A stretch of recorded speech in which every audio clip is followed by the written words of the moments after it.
Do you have a problem on exposure? Just like me? Just like me the couple years ago? Today, nakuchanua. Alright, welcome back to the channel. This is Director Kim. Hope you're doing good. You know, one of the biggest challenges for most of colorists, it doesn't matter you're a colorist, you're a pro, or you're a beginner colorist, this is very big challenges for most of colorists is exposure. You know, our clients, most of them, I've got this challenge and I have experience about this. Trust me. What they want the video to look brighter. That's it. They don't even care how the shots they put in lights into their videos. They don't even ask about it or tell about it. All they want is the results to be brighter as much as possible. How can you do that? You know, sometimes when you come to our DaVinci Resolve and increase the the image that's been shot in low light, honestly, it doesn't look good. You know, sometimes you just did your color grading and client be like, okay bro, I want you to increase the light because the image is super dark. And when you do that, you're going to see yourself you're losing a color, the contrast of image is getting bad, you know. So how can you do that? How can you put your image looks brighter, but at the meantime still have a contrast, still looks more dynamic? Tulia achani kuchanue. All right, so this is Director Kim. If you don't know me, today I'm about to breaking down that thing, and I'm sure 100% from now on you're not gonna have any problem about this exposure issues. Now let's go to the DaVinci Resolve, but before I do so, please make sure you smash the bell button, subscribe the channel, and if you love this video you can leave the comment. I don't like nasty comments.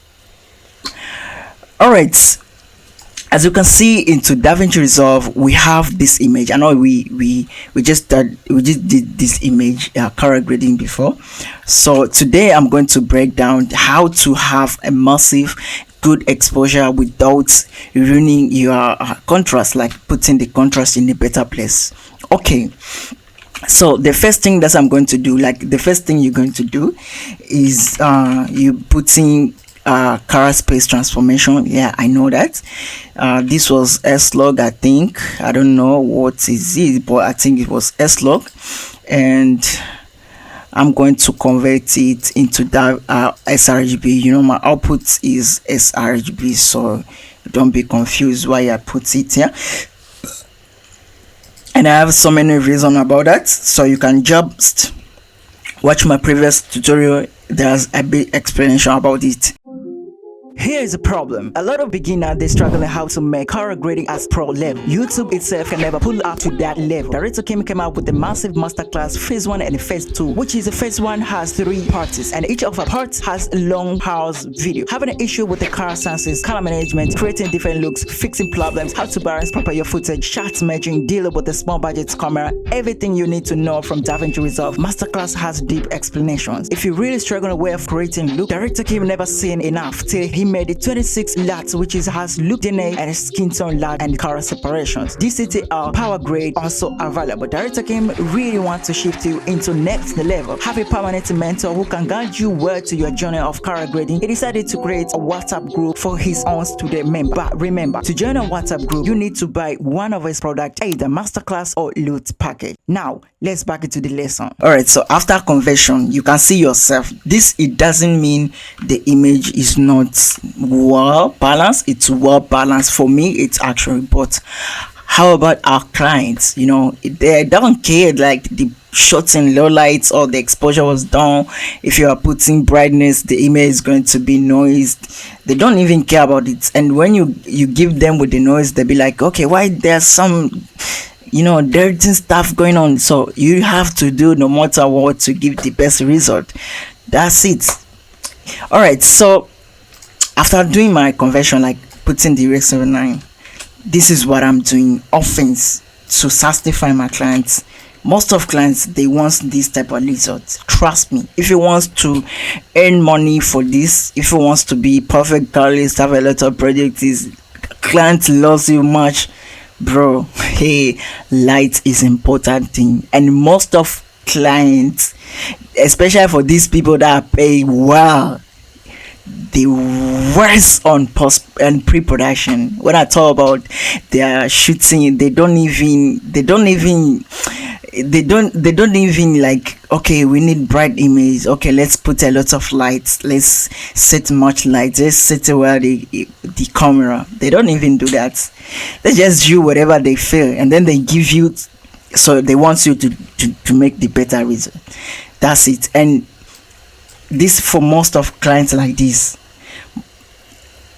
if you saw Director Kim did a video and you saw on Instagram or YouTube, you just go straight there and you want your video to look like that. At the meantime, you don't even know how it's been setting on set. Most of clients are like that. It's not like I hate them. No, I don't hate them, but yeah, we can live with them. We can just learn stuff to troubleshoot these things. I know this thing are relating much, so you guys understanding me. It's hurting a lot. All right, I just getting fast. So before doing anything, the balancement, first I'm using false color. This thing is guards me well to my exposures issues. So one thing that I'm focused on, no, not one thing, two things that I focus on. I don't want my image to have a purple color, and also I don't want my image to have red or yellow color. This is where I'm concentrating much. Look at this. So after doing so, putting the first color, so what I've done in first color, I just put the first color, choosing creative, and then choose exposure guide. This it. All right, so I'm coming to my node before, the one that I'm controlling the exposure. You know that I used to tell people, this is exposure node, this is exposure node, but you guys don't know what is being done inside of that. All right, so after this exposure node, what I'm about to do is just I'm clicking these things called primary color bars. It's much different with this. This is only controlling the channel of the specific thing or specific tool that you touch. The wheel is control them at once, but this is a split it. It's giving the visual. So here, instead of doing like pulling the lift all the way up, I'm just doing the lift by using the luminance. This is making my output looking more clean, because I don't mess up with my camera. I only mess up with the exposure. That's it. All right, so what I'm about to do here is I'm just pulling up my lift until I starting to see the purple is getting off until it turns into the blue. There I feel like, okay, this is my oh sorry, I've done much. My exposure is in the right place. All right, another thing that I'm doing is, because I never saw the light, because this image doesn't have much light, but sometimes if there's a footage, if you see like this, you're going to see it looks like, let me show you this one. You see there's this light right there. So if you get the footage like this, there's a bright there. What you have to do is reducing that light until you starting see the yellow is getting into gray, just like this, and then you can mess up with the highlight with the lift again, or sometime because the mid-tone of this skin tone is bits well off, you can increase that until you start seeing the mid-tone is getting green. That's it. But the image like this, it doesn't have light, so what's I supposed to do? I'm increasing the gain until I starting see there are some part is starting to get yellowish or red, so I'm increasing the gain until I starting see there's, oh sorry, what's happening? All right, let me do it again. And I'm increasing the gain until I starting see what's happening. All right, my PC is too slow. Okay, until I starting see it's getting yellowish, and then I reduce a little bit somewhere around there. That is magic. Here's the problem. A lot of beginners, they struggle how to make color grading as pro level. YouTube itself can never pull up to that level. Director Kim came out with a massive masterclass phase 1 and phase 2, which is the phase 1 has 3 parts, and each of the parts has a long pause video. Having an issue with the color senses, color management, creating different looks, fixing problems, how to balance proper your footage, shot merging, dealing with a small budget camera, everything you need to know from DaVinci Resolve. Masterclass has deep explanations. If you really struggle with creating look, Director Kim never seen enough till he made it 26 LUTs, which has look DNA and Skintone LUT and color separations. DCTL power grade also available. Director Kim really wants to shift you into next level. Have a permanent mentor who can guide you well to your journey of color grading. He decided to create a WhatsApp group for his own student member. But remember, to join a WhatsApp group, you need to buy one of his products, either Masterclass or LUT package. Now, let's back into the lesson. Alright, that's it. How about the shadow? Because this one we don't have any shadow. The shadow is much way off, so I'm coming back to the lift again and then bringing down again until I starting see the blacks area starting get purple, and then I'm just stopping right there. That's it. For my belief, this one has nice exposure. Let's see. Look at this. Look how far we push our image into the bright, and still we got the detail. But this is not the end of our journey. How about our contrast? All right, let me tell you something. If you're going to add the contrast on top of that like this, actually it doesn't mean it not gonna look good, but what's happening is the contrast, what it does actually, it's splitting the image from middle parts. So it is splitting for the middle part to the down part, and it's splitting from middle part to upper parts, which means the place that there is a shadow is going to be massive shadow, but the place that's a highlight is going to be super highlights, and is going to crash and make the image worse. So what are we going to do is I only going to deal with this shadow area to give me the contrast, and if I'm going to do that inside of color space, the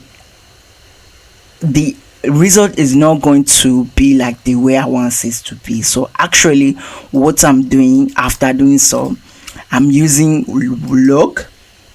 This is one of my biggest secrets, and I don't like to mention to the people, but I have to because I want you to grow up.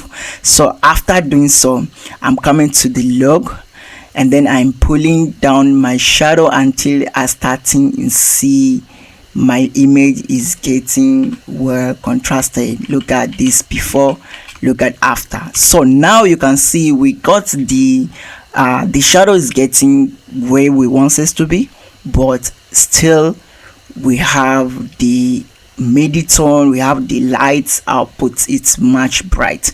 That's it. Or sometimes you can just increase the range if you want to make it more big, because this lens is decided which type of what type of shadow you want to touch, like the middle ones, the much, the less, whatever. That's it. But look how image being controlled, the lights, look at this and everything. The mid-tone is super well controlled. All right, another thing, if you have a problem with noise, you can just come here and increase noise reduction, but very slightly. But because we bring back down the shadow that we lost, I think that noise is not going to be so much. All right, thanks very much for watching this video. I hope this bit helpful with your journey. This is one of our biggest problem for colorists and the clients. If your image is dark, bro, you have a problem. They want light, and they don't even care how they shot. They only want the output to be good, and you're a colorist, you have to do that. See you on next time.